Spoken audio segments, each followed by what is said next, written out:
মানুষের বসতি এতদিন ছিল স্থলভাগে, কিন্তু এবার সেই ধারণাকে চ্যালেঞ্জ জানিয়ে সমুদ্রের বুকেই গড়ে তোলার পরিকল্পনা করা হয়েছে এক পূর্ণাঙ্গ ভাসমান শহর।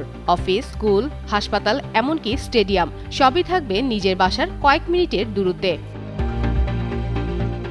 বিজ্ঞান কল্পকাহিনীর মতো শোনালেও এমন এক ভাসমান শহর নির্মাণের পরিকল্পনা নিয়ে আবারও আলোচনায় এসেছে ফ্রিডম শিপ প্রকল্প। প্রায় 1 মাইল দীর্ঘ এবং 30 তলা ভবনের সমান উচ্চতার ফ্রিডম শিপ বাস্তবায়িত হলে এটি হবে বিশ্বের সবচেয়ে বড় ভাসমান আবাসন, যেখানে একসঙ্গে প্রায় 80,000 মানুষ বসবাস ও ভ্রমণ করতে পারবেন। পারমাণবিক শক্তিচালিত এই ভাসমান নগরে স্থায়ীভাবে বসবাস করতে পারবেন প্রায় 50,000 মানুষ। আরও 1000 ভ্রমণকারী ও দর্শনার্থীদের জন্য থাকবে আলাদা ব্যবস্থা, আর তাদের সেবায় নিয়োজিত থাকবেন 20,000 কর্মী।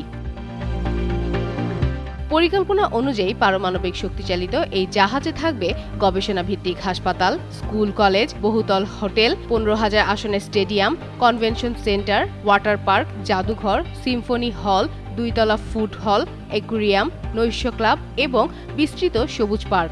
4টি ডেক বরাদ্দ থাকবে বাণিজ্যিক কার্যক্রমের জন্য, আর সর্বোচ্চ অংশে থাকবে 8টি হেলিপ্যাড। অভ্যন্তরীণ যাতায়াতের জন্য থাকবে ট্রাম, পাশাপাশি 15 মাইল দীর্ঘ হাঁটার পথ এবং সবুজ পার্ক।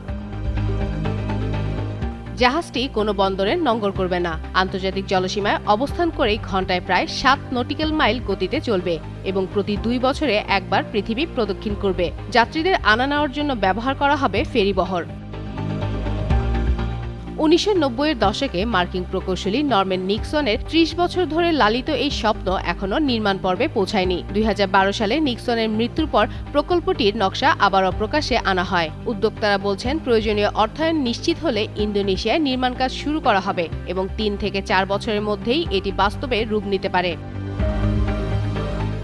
বিলাসবহুল আবাসনের পাশাপাশি পরিবেশগত দিকটিও বিবেচনায় রাখা হয়েছে। পারমাণবিক শক্তি ব্যবহারের মাধ্যমে কার্বন নিঃসরণ কমানো এবং সমুদ্রে চলাচলের সময় বর্জ্য ও দূষণ অপসারণে ভূমিকা রাখার লক্ষ্য রয়েছে তাদের। সেই সঙ্গে উপকূলীয় বন্দরের ওপর অতিরিক্ত চাপ না বাড়িয়ে বিশ্বের বিভিন্ন অঞ্চলের মানুষের জন্য ভাসমান এই শহরের সুবিধা উন্মুক্ত রাখার পরিকল্পনা করা হয়েছে। বাস্তবায়িত হলে ফ্রিডম শিপ শুধু বিশ্বের সবচেয়ে বড় জাহাজই হবে না, এটি হতে পারে সমুদ্রের বুকে গড়ে ওঠা মানব সভ্যতার নতুন এক ঠিকানা। ফাতেমা ফাতেহ জান, যুগান্তর নিউজ।